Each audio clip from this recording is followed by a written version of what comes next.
Bom, pessoal, vamos iniciar então, né, o nosso conteúdo de probabilidade, tá certo? Bom, os modelos probabilísticos, eles são construídos, né, a partir de certas hipóteses que você pode formular, né, a respeito do seu problema, tá? E eles são constituídos basicamente de duas partes. Bom, são os possíveis resultados, né, advindos do seu problema, né? E uma lei que nos diz o quão provável é cada um daqueles possíveis resultados ou, eventualmente, um grupo de resultados, tá? Então vamos considerar aqui inicialmente, né, um exemplo de lançar uma moeda e observar a face voltada para cima, né, após o repouso da moeda. Então quais são os possíveis resultados desse experimento, né? Os possíveis resultados então são cara e coroa, né? Agora, eu poderia então formular, né, uma lei que me informasse, né, quais são as chances de ocorrência desses dois resultados, cara e coroa, né? Para isso eu posso, por exemplo, né, aceitar, né, a hipótese de que essa moeda é equilibrada, né? Então, supondo que essa moeda seja equilibrada, né, as chances de ocorrência desses dois resultados, cara e coroa, são iguais, né? Então, cara e coroa ocorrem com as mesmas chances, certo? Bom, o que é um experimento aleatório? Né? Um experimento aleatório é uma experiência, né, que você realiza ou que você eventualmente só consegue observar, né, é, é, que, é, que aceita, né, que admite um conjunto de possíveis resultados. Tá? Sendo que a característica principal do experimento aleatório é que, embora você saiba, né, quais são os possíveis resultados, você não consegue prever a priori, né, quer dizer, de antemão, tá, qual vai ser o resultado que vai ocorrer para uma realização particular desse experimento aleatório. Então, mesmo que você realize esse experimento, né, várias vezes sob as mesmas condições, você não consegue dizer antes da realização, né, do experimento qual é o resultado que vai ocorrer. Tá? Nota, isso é diferente, né, de você saber que um resultado tem mais chances ou menos chances de ocorrer. Tá? Você pode saber que um resultado, por exemplo, tem mais chance de ocorrer, mas você não pode afirmar com certeza que é aquele resultado que vai ocorrer. Tá? Então é isso que caracteriza um experimento aleatório. Bom, então são alguns exemplos de experimentos aleatórios, né? Por exemplo, lançar uma moeda e observar a face voltada para cima, né, após o repouso da moeda. O lançamento de um dado também, né? Lançar uma moeda até que ocorra uma cara e contar o número de lançamentos realizados. Então eu vou lançando uma moeda, né? Até que ocorra uma cara. E aí então conto quantos lançamentos que eu realizei. Né? Escolher um aluno da turma ao acaso e medir a sua temperatura, né, em graus Celsius, por exemplo. Né? E vocês podem pensar aí em outros experimentos. Né?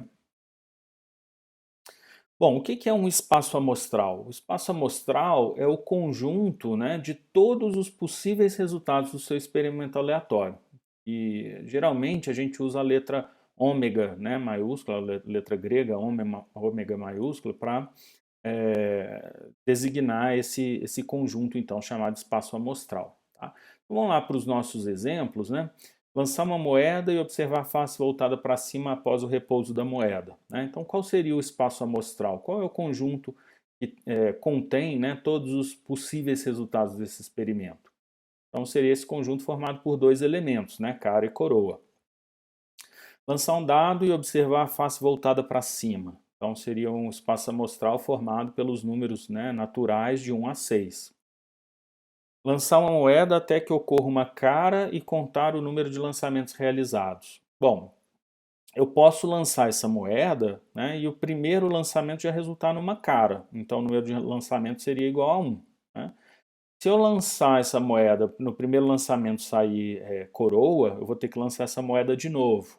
Né? Se no segundo lançamento ocorrer cara, então o resultado do meu experimento foi 2, porque eu realizei dois lançamentos. Se o segundo for coroa de novo, eu vou ter que fazer um terceiro lançamento. né? Então, quais são os possíveis resultados desse experimento, né? Então, seriam os números naturais de 1 até infinito, né? Eu poderia lançar essa moeda repetidas vezes, sai coroa, coroa, coroa, coroa, e a face cara demorar muito para sair, né? Então, esse conjunto seria ilimitado, formado por infinitos elementos, tá certo? Escolher um aluno ao acaso e medir a sua temperatura em graus Celsius, né? Bom, quando eu escolho um aluno ao acaso e meço a sua temperatura, né? A temperatura desse aluno, né, geralmente a temperatura ela está numa faixa ali de 36 graus, 36 e 37. Né? O que seria uma coisa razoável aqui para eu escolher como sendo o meu espaço amostral? Por exemplo, olha, eu poderia escolher o meu espaço amostral sendo um número real, né, no intervalo aí de 30 a 50. Né? Isso seria razoável? Bom, dificilmente eu vou medir a temperatura de um aluno, ele vai estar com menos de 30 ou mais do que 50 graus, né? A pessoa não sobrevive, né, fora desse intervalo, tá? Poderia até ser um intervalo mais restrito. Poderia ser? Poderia. Poderia ser um intervalo até maior? Poderia também, né? Isso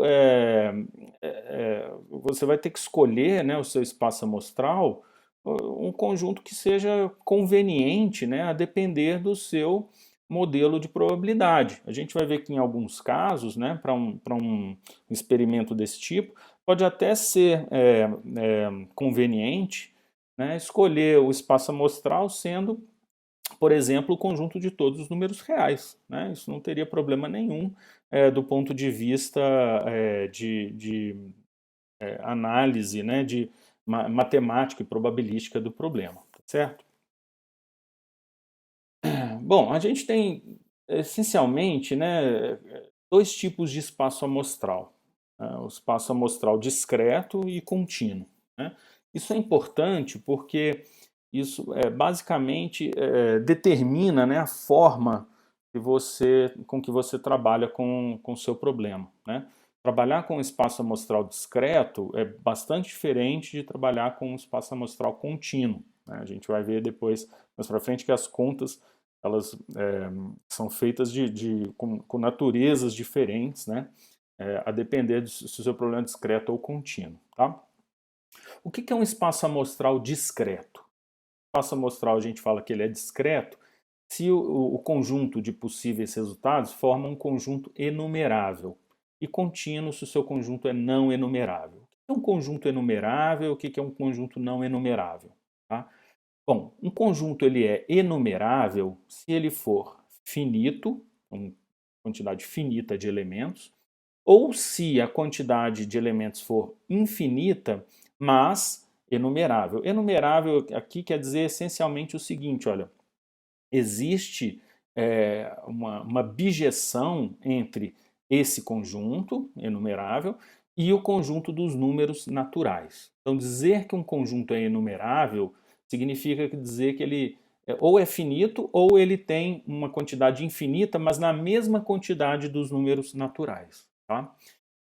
Então, como é que você pode verificar isso? Basicamente, verificando se existe uma função bijetora entre esse conjunto e o conjunto dos números naturais. Né? Se você tem uma função bijetora entre dois conjuntos, então esses conjuntos têm que ter a mesma quantidade de elementos. Tá? E quando que esse conjunto é não enumerável? Quando esse conjunto ele é infinito, mas é uma quantidade infinita que você não consegue uma bijeção com os naturais. Tá? Então, de fato, existe uma quantidade de elementos infinita, mas esse infinito é, digamos assim, entre aspas, né, maior do que o infinito dos números naturais. Tá? Eu não vou me alongar muito aqui nesse assunto agora, mas é importante que vocês entendam a diferença entre espaços amostrais discretos e contínuos. Tá?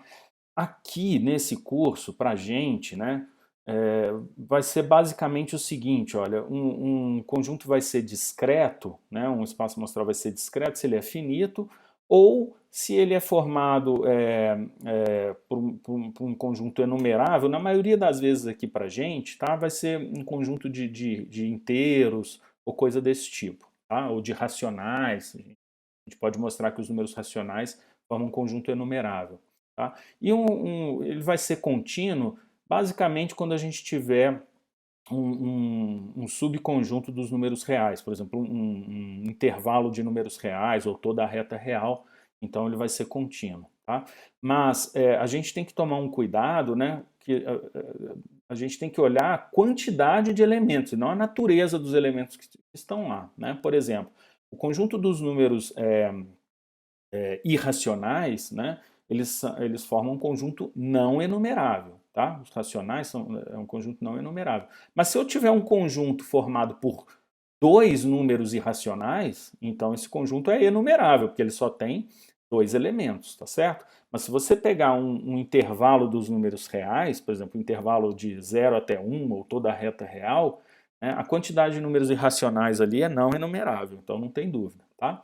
Agora, para eu não me alongar muito nisso, né, eu vou deixar um material sobre uma historinha, na verdade, né, muito interessante sobre a diferença entre conjuntos enumeráveis e não enumeráveis. Eu vou deixar disponível a historinha do Hotel de Hilbert, tá? Então vai estar disponível para vocês, eu recomendo a leitura. Tá?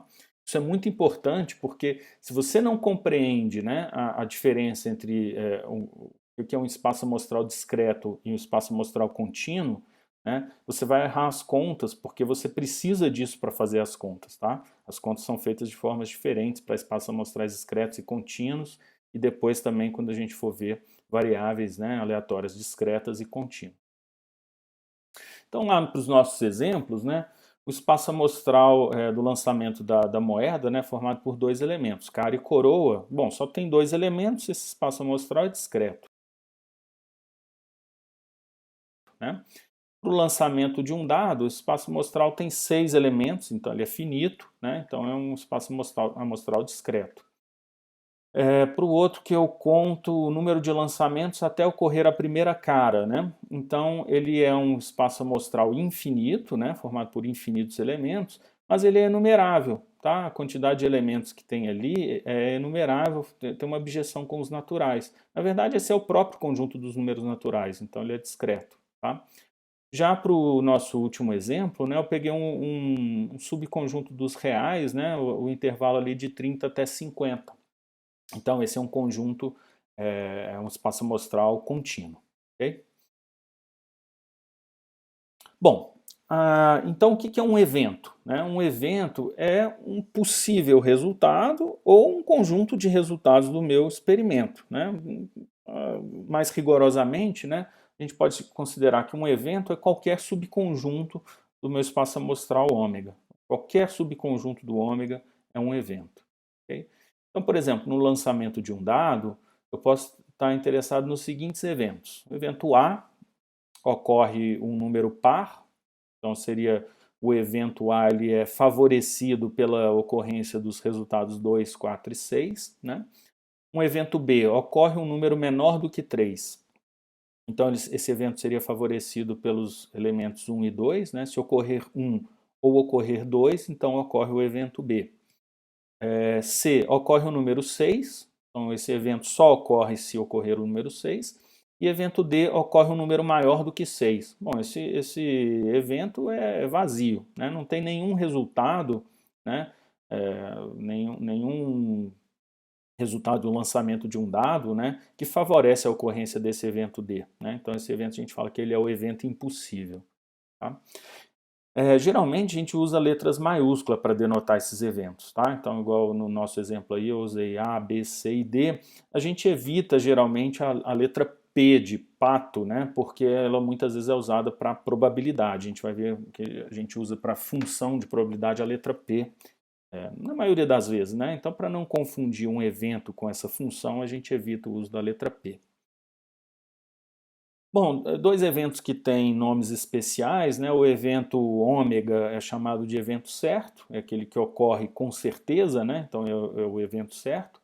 E o evento B vazio, né? É chamado de evento impossível, aquele que não ocorre, né? Bom, e operações com eventos, né? Como os eventos são conjuntos, né? Na verdade são subconjuntos do espaço amostral, então operações que a gente faz com eventos são operações que geralmente a gente faz com conjuntos, né? Então, por exemplo, a união de dois eventos A e B, né? É a ocorrência de pelo menos um dos eventos A ou B, né? Então, ou ocorre o evento A, ou ocorre o evento B, ou ocorrem ambos, né? Se ocorrer A ou B, ou os dois, né, A e B, então ocorreu a união entre A e B. A interseção entre A e B, né, é o evento, né, que ocorre só se ocorrer A e B. Então devem ocorrer A e B para ocorrer o evento, a interseção com B.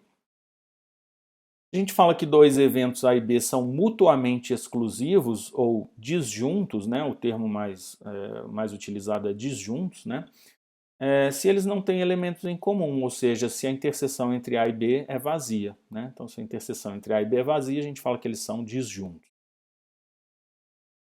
Os eventos A e B são complementares se a sua união é o próprio espaço amostral e se a sua interseção é vazia, né? Então, se eu tenho um evento A e o seu complementar, que a gente está usando aí esse Czinho, né, para denotar o evento complementar, então a união com A complementar vai resultar no meu espaço amostral e a interseção com o A complementar vai ser o evento vazio.